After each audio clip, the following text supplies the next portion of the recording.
दिन अब कुछ बचे नहीं है, बस कुछ घंटों का इंतजार है। क्या आप भी अपने हक की लड़ाई लड़ने के लिए तैयार है? जी हां, 24 दिसंबर को एक नया ऐतिहासिक दिन उत्तराखंड के मूल निवासियों के लिए होने वाला है।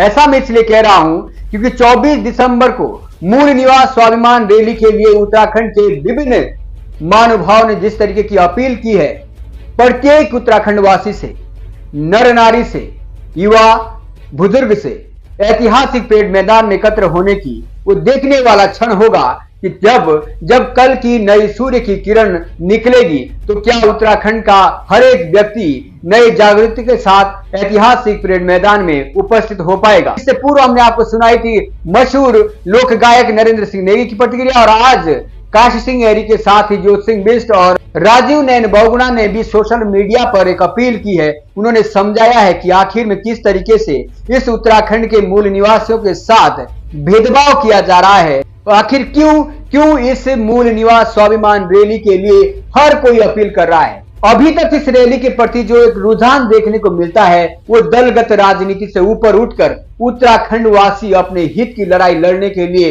एकजुट दिख रहे हैं। लेकिन अब देखने वाला विषय ये होगा कि कल 24 दिसंबर को किस तरीके का एक संदेश उत्तराखंड के ऐतिहासिक परेड मैदान से हम दे पाते हैं। उत्तराखंड के हकूकों के लिए, उत्तराखंड की लोकतंत्र की चुनी सरकारों के लिए, उत्तराखंड के राजनेताओं के लिए ये स्वाभिमान रैली सिर्फ मूल निवास स्वाभिमान रैली तक सीमित नहीं होगी। इसमें सम्मिलित होगा भू कानून, इसमें सम्मिलित होगा उत्तराखंड के युवाओं का भविष्य, उत्तराखंड के बेरोजगारों का भविष्य, उत्तराखंड की नर नारी का भविष्य, उत्तराखंड के जन जन का भविष्य। तो आइए 24 दिसंबर को उत्तराखंड के ऐतिहासिक परेड मैदान में आप भी अपनी उपस्थिति के साथ इस रैली को एक ऐतिहासिक रैली का रूप देने में अपना योगदान दे। तो चलिए कल की नई सुबह के साथ, तरोताजगी के साथ आइए अपने हक की लड़ाई लड़ने के लिए अपने उत्तराखंड के उन विभिन्न महानुभावों की अपील का सम्मान करिए। उत्तराखंड के ऐतिहासिक परेड मैदान में पहुंचिए। उत्तराखंड में मूल निवास और अपने भूमि के अधिकारों को लेकर जो जनचेतना जागृत हुई है, ये एक शुभ संकेत है। और ये कभी कभी जैसे कि ज्वार आता है, इस तरह नहीं बल्कि चेतना शाश्वत होनी चाहिए। वस्तुतः अलग राज्य का अभिप्राय यही था कि यहाँ के लोगों को यहाँ की भूमि संपदा पर, यहाँ की प्राकृतिक संपदा पर संपूर्ण अधिकार प्राप्त हो। और इस तरह से राज्य गठन के कई दशक पहले शुरू हुआ जो चिपको आंदोलन था, जो यहाँ की वन संपदा के लूट के विरुद्ध जो जन भावना थी, वो असल में उसकी मूल भावना ही ये थी। उसके बाद जो टिहरी बांध विरोधी आंदोलन छिड़ा, जिसके मर्म को कुछ लोग समझ पाए, कुछ लोग नहीं समझ पाए, उसका उद्देश्य भी यही था। आज आप देखिए कि टिहरी बांध को लेकर हम चाहे कितना इतराएं, लेकिन उसकी झील के किनारे के दर्जनों गांव अभी भी पेयजल के लिए तरस रहे हैं। और टिहरी से 600 क्यूसेक्स पानी दिल्ली को जा रहा है। इसे मैं पानी की साफ लूट कहता हूँ, डकैती कहता हूँ। तो इस तरह से हमें एक बात और ध्यान में रखनी है कि यहाँ की संपदा को लूटने में और उसे नष्ट करने में, करेंसी नोट के लिए यहाँ की प्राकृतिक संपदा का कत्ल करने में यहाँ के कई स्थानीय लोग भी कम नहीं।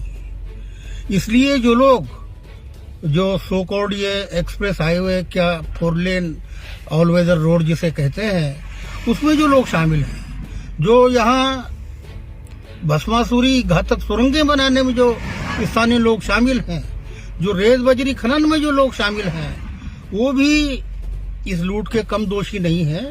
और जो बाहर के लोगों से अधिक वो इसमें बल्कि लिप्त हैं। एक चीज हमें और ध्यान में ये रखनी है कि हमारा जो स्वर है, उसके पीछे अपने मूल अधिकारों को संचित रखने की भावना होनी चाहिए।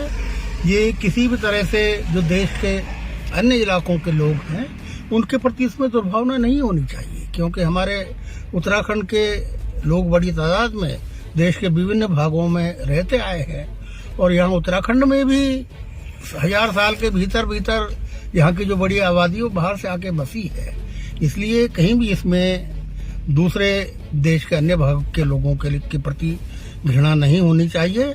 और जो हम लोग पहाड़ के अपने गांव छोड़ छोड़ के यहाँ मैदानों में आ रहे हैं, देहरादून, हल्द्वानी, ऋषिकेश, ये पलायन भी रोकना होगा।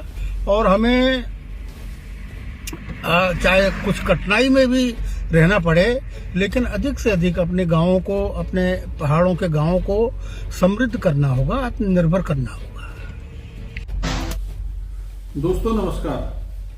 कल 24 दिसंबर को उत्तराखंड के जन सरोकारों से जुड़े हुए लोग, उत्तराखंड राज्य के वो आंदोलनकारी जिनके दम पर उत्तराखंड राज्य का निर्माण हुआ, और उत्तराखंड के वो नौजवान जो इस राज्य में बेरोजगारी का दंश झेल रहे हैं, इस राज्य में मूल निवास की पहचान खत्म करने के कारण रोजगार पाने में अनेक परेशानियों का सामना कर रहे हैं, वो सब देहरादून के परेड ग्राउंड में इकट्ठा होकर के मूल निवास, भूकानून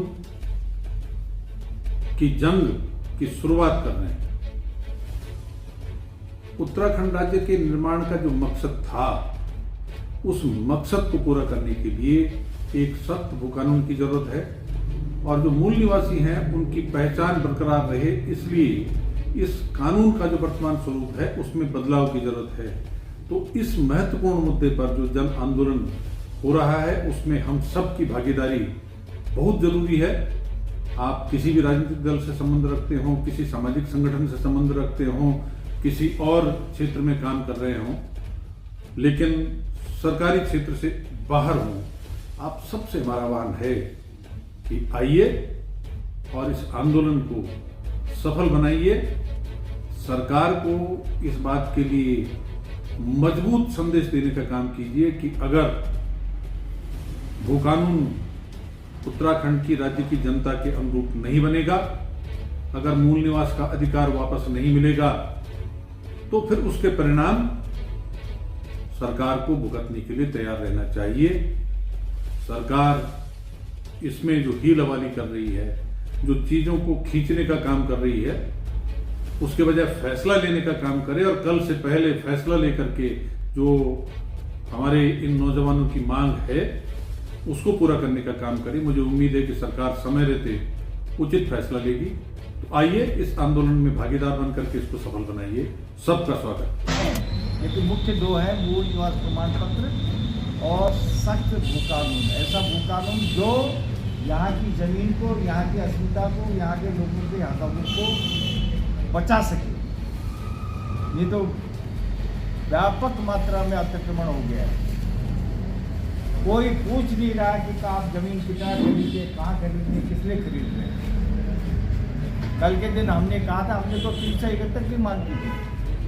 जिस तरह से अलग अलग राज्यों में वहाँ की स्थिति को देखते हुए संविधान के अंतर्गत जैसे 370 तस्वीर के लिए था, तो 371 अनुच्छेद में अलग अलग राज्यों की विशिष्ट परिस्थितियों को देखते हुए अलग अलग प्रावधान किए गए। 371 A, B, C, D, E, F, G आदि आदि। ऐसे ही हमने कहा था कि हमारे यहाँ की जमीन के खरीदने में किसी व्यक्ति को, वो बाहरी व्यक्ति को ये आज्ञा नहीं होनी चाहिए। राज्य बनाने के साथ साथ हमारी ये डिमांड भी थी, लेकिन सरकार ने